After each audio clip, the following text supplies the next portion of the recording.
একটা স্বচ্ছতা থাকে।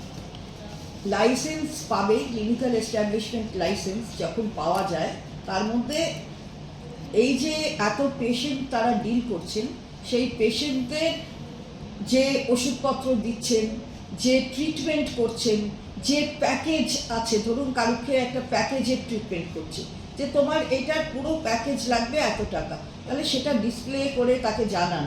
আর যদি ফিক্সড রেটে হয় তাহলে সেই ফিক্সড রেটগুলো জানান। এই দুটো কিন্তু এক নয়। এমন আলোচনার বিষয়বস্তু বিরোধীরা করলেন যেন দুটো এক হয়ে গেল, তা কিন্তু নয়।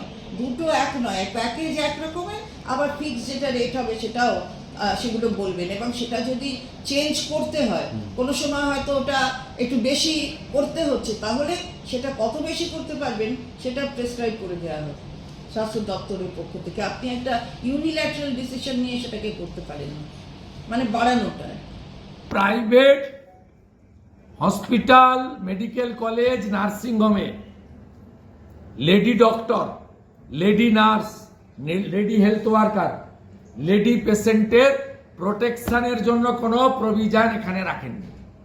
তার মানে আরজিকর থেকে আপনি কোনো শিক্ষা নেননি। 10 লাখ তো দেওয়া যেতেই পারে। এই সাফোকেশনের কথা বলছিলেন বিধানসভাতে, এসি বিভ্রাটের জন্য ভাই না, সাফোকেশন।